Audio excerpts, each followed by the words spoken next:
Okay, so just to start by introducing myself, for those of you who don't know, my name is Catherine Dooley. I'm the lead instructional coordinator with College Steps, as well as the instructional coordinator at the Nova Annandale campus. I'm kind of here just to facilitate and kind of guide this event today. But I want to introduce you to the star of the show, Joey Gupta. Joey, would you mind introducing yourself just in terms of your current position, kind of maybe a brief description of the work that you do, and maybe a little bit of information about your educational background as well, since all of our students here are college students.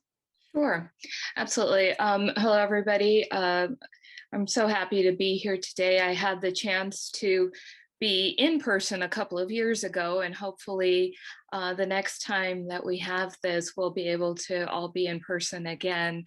My name is Joey Gupta. I founded TISGI in 2014, so this is our seventh year of operation. Um, and we started off as being primarily a website design firm. We have added a lot more design work to what we do. We do more multimedia, social media campaigns, so a broader digital marketing firm than what we had before. And one of the things that I had mentioned the last time that I had met with students was my background is in education. I have a bachelor's and master's degree in secondary education. I wanted to be a high school history teacher. And while I was doing my master's, I was recruited to start work as a technical writer for Sprint Corporation, which is now T-Mobile, and sort of segued in a very odd manner, I guess, but from education into technology. And at the time, it was more telecom. And through time, I moved from being a technical writer to being a business analyst, to being involved in web development, and ultimately starting my own company. So, one of the things that I really wanted to bring to the table here today is that technology, the IT field is an extremely broad field. Um, there are there is something for everyone based on what your skill set is. If you enjoy writing, there are writing components in IT. If you are a creative type person and you enjoy design, there are design elements. If you're very logical and focused and prefer to be more, alone in what you do, there are lots of opportunities. If you like to work with others, there's lots of opportunities. So what I think is really interesting for any student who's looking at joining IT is that it's not any one thing. It's a variety of occupations that make up the technology space. So whatever you feel your core strengths are, I'm very certain that that's something that you can find within IT. I did, again, moving between a variety of areas within the technology space through the span of my career so far. That's really fantastic. And yeah, thank you for bringing up those points, because that is really something that we're always really interested in highlighting. I think in any career field, but as you're saying, with technology being such a broad one, there are a lot of different paths that people take to get to a particular endpoint in terms of career. And so I think when you're first starting out in college, it can sometimes feel like there's this decision about your major that's going to kind of like determine the rest of your life, and what classes you take in college are going to determine your kind of future.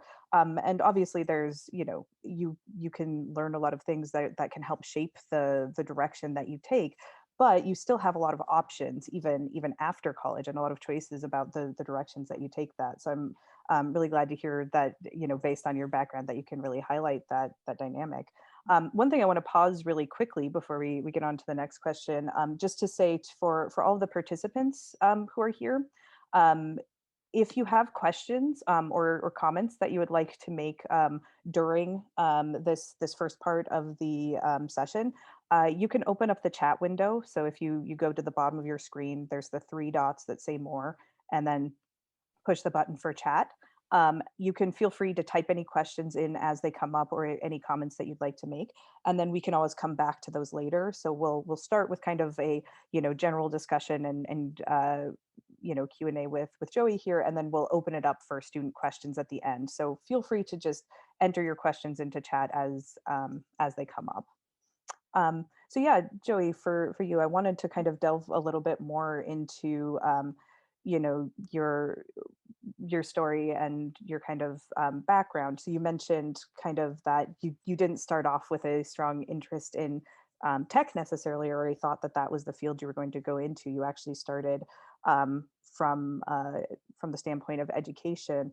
I'm curious if you could say a little bit about your experience in college, kind of before you decided to move in this direction.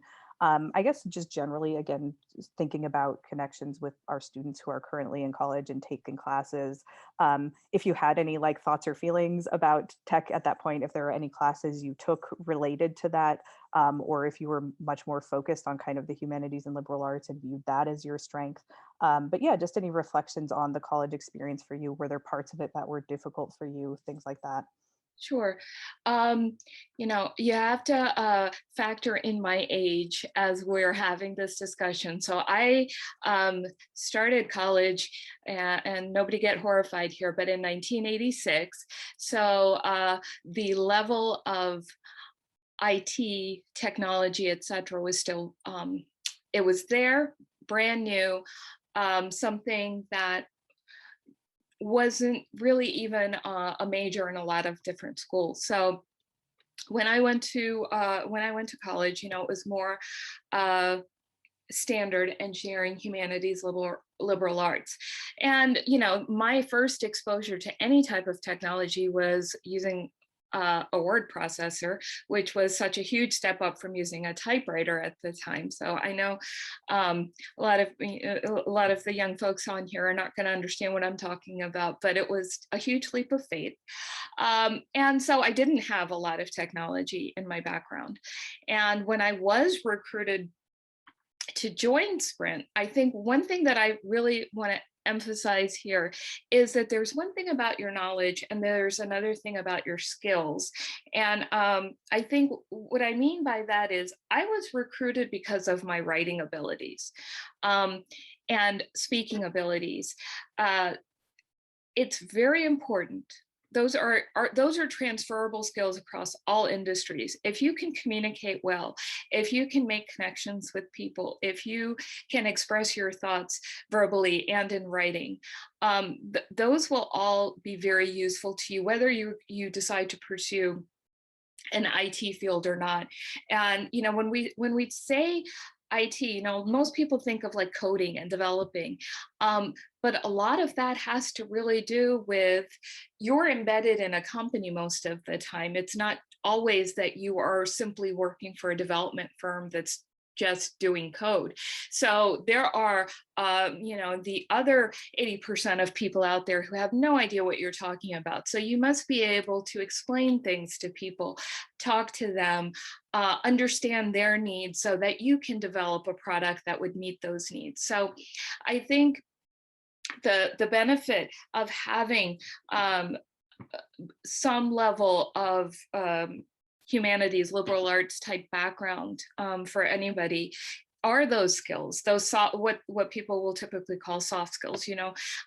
When you're entering a workforce, it will always stand you in good stead, because speaking as somebody who never had a degree in this area, if you are a quality person that a company picks up, you will be trained, you will learn, and you will be successful. So what you learn in school, you will build on those things. So if you are taking technology classes right now, or coding classes, you're learning a particular language, that's the focus is not just on what are you learning in that class. The focus is on your logical thinking processes, right? So if you are happening to learning, if you're learning Python right now, that's a skill that you can apply to any other language or any other situation that you might be in. So just because a company doesn't maybe code in that doesn't mean that you can't join that organization. So, think of it as you're flexing your muscles, you're developing that muscle memory, for speaking, for writing, for learning, for logical thinking. Yeah, that's really fantastic. Thank you. Um, and I wanted to zoom in on one thing that you mentioned, which was this moment of kind of getting recruited by Sprint to kind of shift your track from the educational track to moving into IT. I was wondering if you could say a little bit about kind of how that happened, how it was that you kind of got your foot in the door or made that first step into the IT field. And you mentioned that they were kind of especially interested in your like writing and speaking skills at that time. But yeah, anything you could say about kind of how that came about, what kind of qualities or circumstances were most important in kind of opening that door for you? Yeah, sure. So when I joined Sprint, I mentioned I joined as a technical writer. So basically, what it was is that Sprint was on the sort of leading edge at that time for developing the internet. What really made our area, the DC metropolitan area, really take off and become part of that phrase information superhighway. So Sprint was one of the big three that was building the infrastructure to allow for the IT field to develop in the first place. So I was recruited to draw documentation, to create documentation, to explain how switches and routers and networks and all of this type of connection worked. Now, all of those things have software powering them. So whenever you have like a telecom company, you also have a very large IT division in that telecom company. And so as I grew within that company, I moved into business analysis, which is basically asking, in sort of very basic terms, is asking an end user within the company, what do you need? In English language, and translating that English into the technical language to hand over to a development team. And so that's how I did the segue between working in telecom and then moving into the IT field, still in a telecom company. And from there, I moved into a nonprofit, which is the American Society of Civil Engineers. They have a large IT division as well. And a lot of their work at the time was web-based products. So that's where I started to get really much more involved in website development. And the timing was right. That's when there was a sort of an explosion of web-based products. So that was sort of the layout of how I transitioned from school to telecom to IT to less, still technology, but more creative technology with the web work. Awesome. And when you were first making that transition, again, thinking, of the from the perspective of some of our students who, some of them have had part-time jobs before or are, looking about at moving into a part-time job in the near future, and sort of at that uncertain phase of like moving from the education into the workforce a little bit.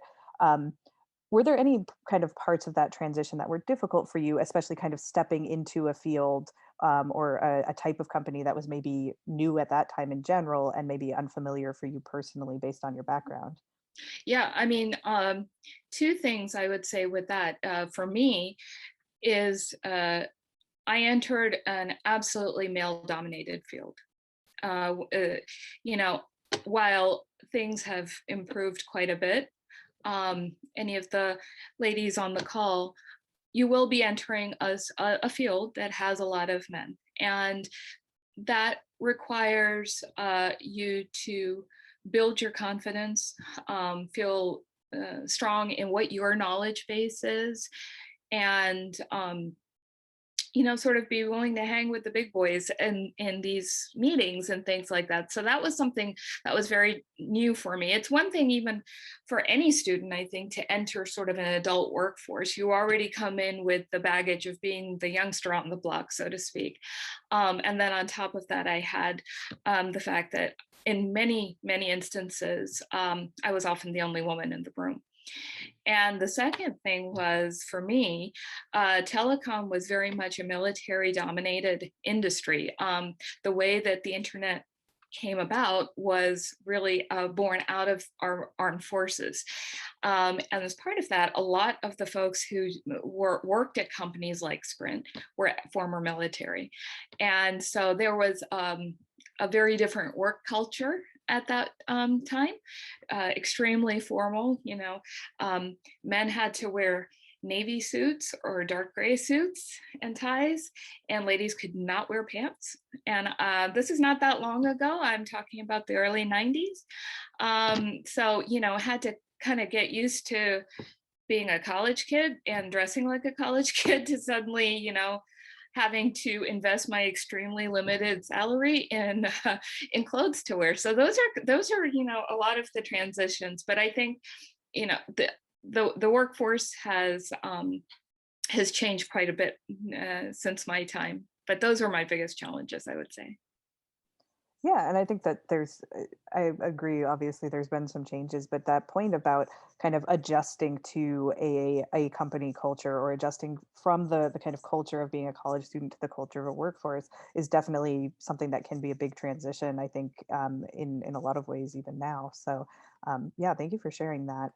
Um, and so then I wanted to delve a little bit more into kind of the specifics of the kind of work you do.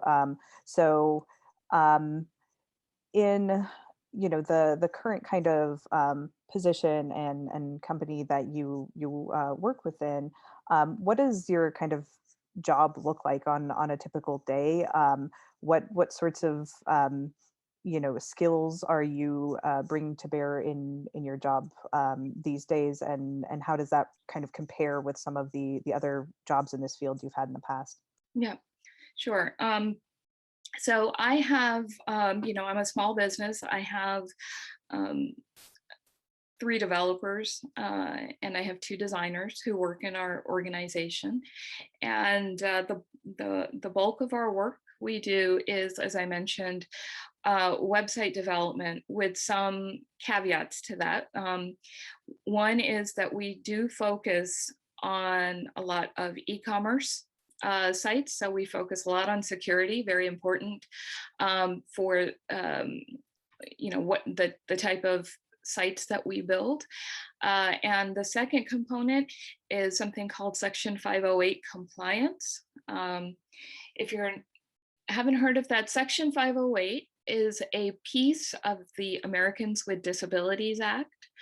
And what it's about is how all realms of technology, not just website development, but all technology, how it needs to be made accessible for people who have limitations.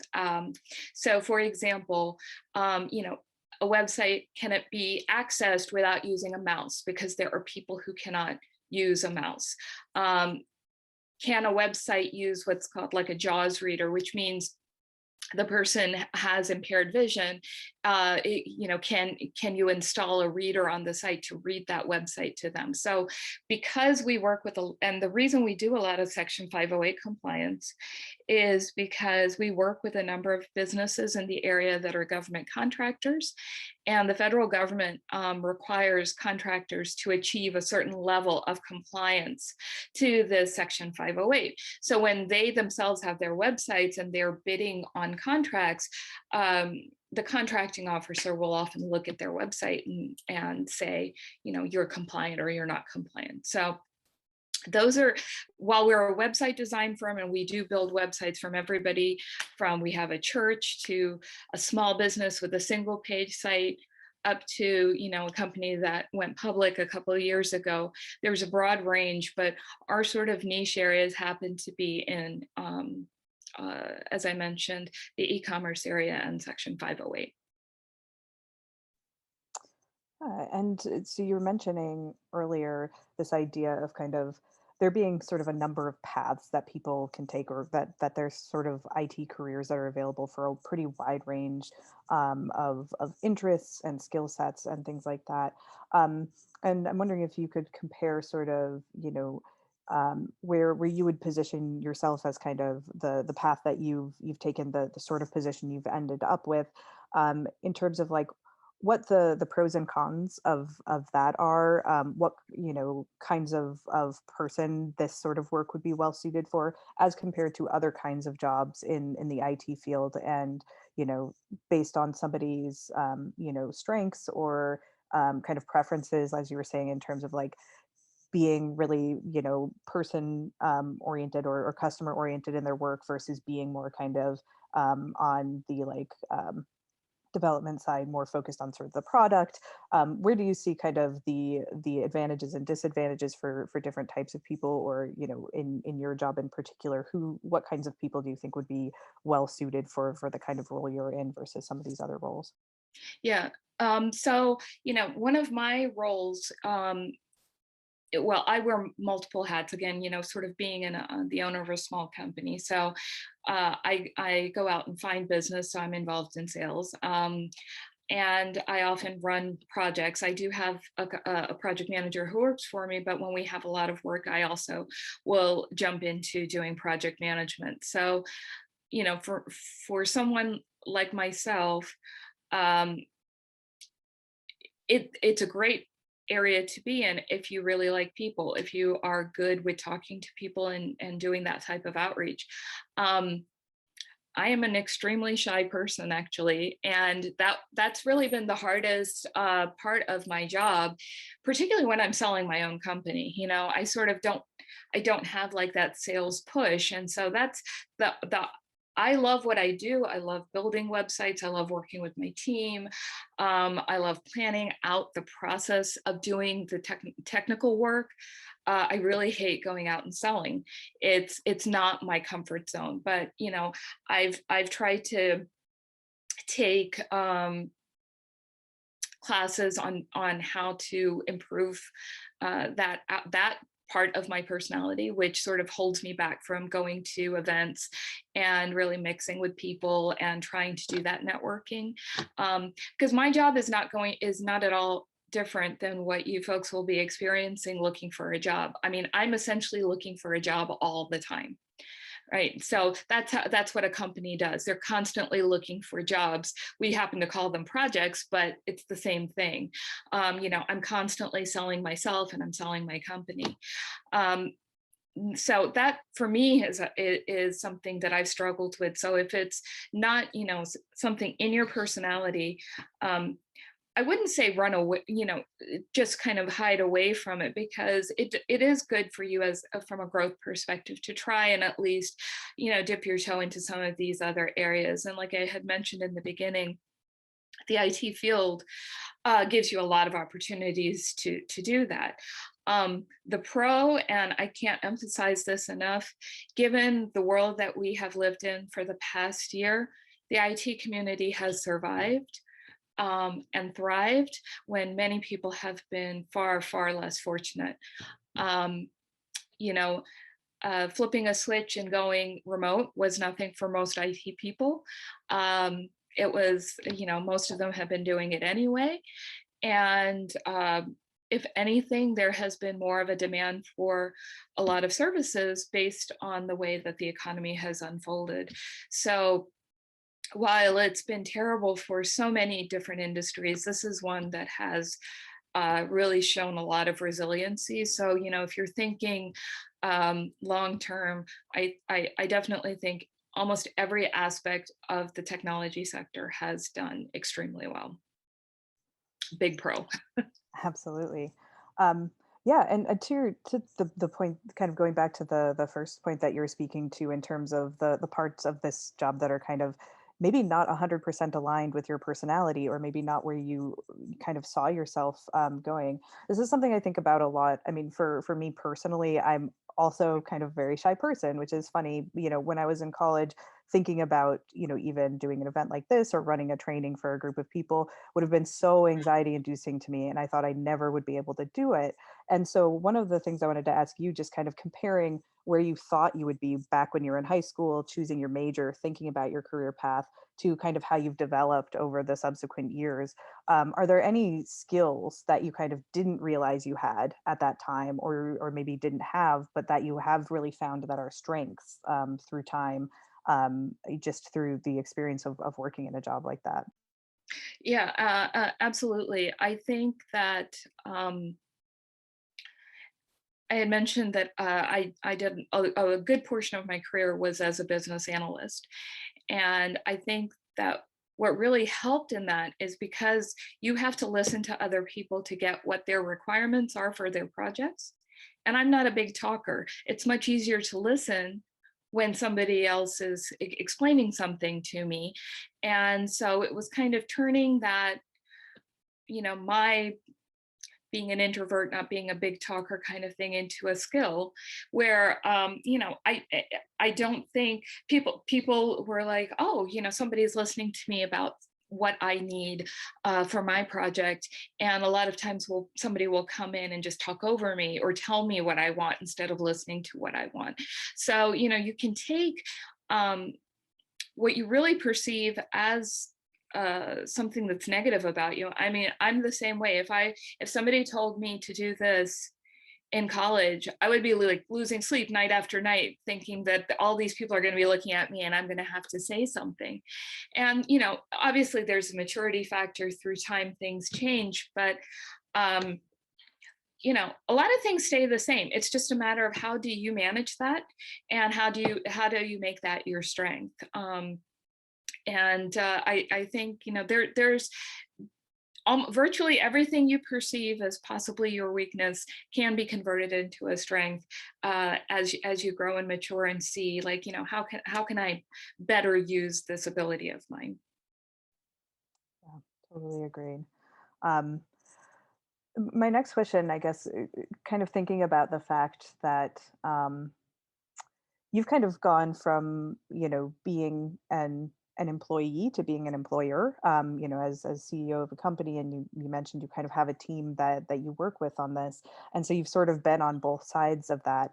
And so I was curious if you had any kind of thoughts or feedback based on when you're looking, at your team, or when you were kind of hiring on the team that currently works for you. What were you looking for in terms of skills, qualifications, background, experience, all those kinds of things? Right. Yeah, absolutely. Especially like running a small business, one of the biggest criteria that I had when I was looking for people are people that can independently manage their work and don't need a lot of hand holding. And that doesn't, hand holding doesn't necessarily mean training. People often will need training, but hand holding means um, I have paid attention the first time around. I have understood what is required of me, and I understand the date that something needs to be delivered. And then I go and execute that. And that for me has been something very critical because we don't have a lot of time. I personally don't have a lot of time to manage. Um, I don't have a large enough company to have a management level above the people who are working. So, any management really has to come through me, and I don't want to do that. I would like to have people who manage themselves, manage their time. One of the core things in our company is that if you know that something is deliverable, needs to be delivered on the 15th, I don't particularly care whether you do it in the morning, in the middle of the night. You can throw in laundry or do whatever it is you need to do, but I need to be able to go in front of a client on the 15th with that product in hand, and it needs to work. So, I think that I'm saying it in the context of a small business owner, but I believe that applies to all companies. If your manager knows that when he or she hands you work to do, you ask the relevant questions, you make sure you come back and understand, but beyond that, you go and you deliver on time what they want. And there are people who are superstars maybe in their knowledge, but they don't deliver on time. They don't respond to emails. They show up late. All of those types of things, you think those aren't skills, because when you're in college, you're learning actual material. But these are really the things that employers look for, and it will show up on reviews, on your promotion chances, all of that kind of stuff. Yeah, and so when you're thinking about those particular kinds of skills, so the ability to kind of like independently follow through and deliver on projects on time, and sort of self manage those kinds of things, the ability to communicate, as you mentioned, um, when you're looking at kind of potential candidates for a position like that, are there specific things that would really signal to you that somebody would be strong in those areas or might be a strong fit? Is it based on kind of something in their experience or their resume? How much of it comes through the interview? Sort of how are you filtering through some of that information? Yeah, I usually, in all interviews, I'll give a real world scenario to a candidate and say, this is the situation. We have a project that we need to deliver. And, these are the things that you would need to do. Please tell me how you would handle this particular situation. And I do think that's a very common methodology that students would encounter during any kind of interview process. So you really need to have a thought in your head about, what is my work style? What do I like to do? Do I sit down with a calendar and chunk out, how I'm going to be doing something? Um, do I like to collaborate with others? What is your methodology for accomplishing a project? Because guaranteed somewhere along the line when you're interviewed, somebody's going to ask you um, that, this is a real life scenario. Please tell me how you would handle it. That's a fantastic piece of advice, I think.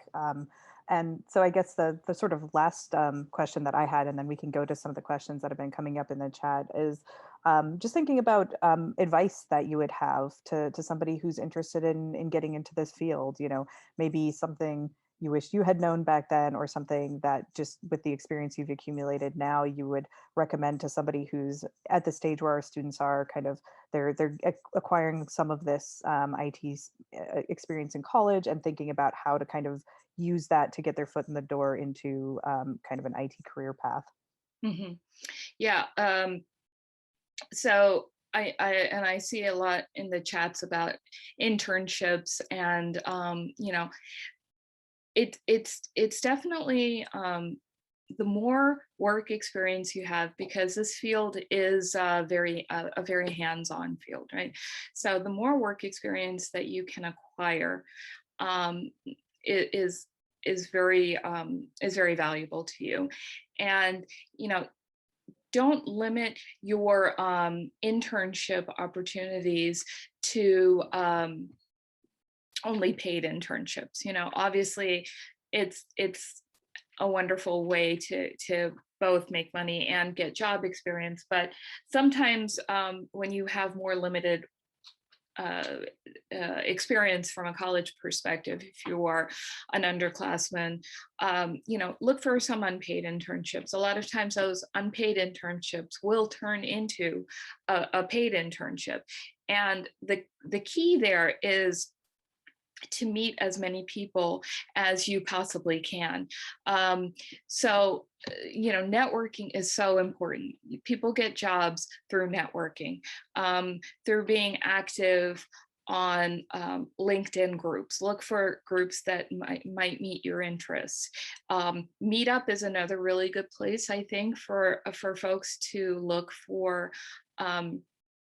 groups that they might be interested in. Um, Again, we're sort of struggling this year a little bit with the sort of face-to-face on that, but Meetup has some excellent groups. And a lot of times in those groups, you'll see people who are in the industry, and you can say, touch base with them and see if you can work an internship that way. So in terms of acquiring an internship, outside of what the school's resources obviously are in your placement services. Um, there are a lot of networking opportunities. Chambers of commerce are also really useful. A lot of them, if you reach out to them and just say, I am a student in the area and I am interested in IT, they will connect you with people. I belong to the Reston Chamber of Commerce, which happens to have members from Microsoft and Google and all of those companies that are in this area. And so you can attend events with people that would have hiring ability or the ability to bring on an intern. So these are sort of all the different networking opportunities that I think the more that you can go to, and carry your resumes with you, so that you can say, I'm really interested in doing this. And it doesn't have to be an actual recruitment event. I think that the number of people that actually get positions or internships out of a recruitment event and give you an opportunity. So the more you can network with people, the better.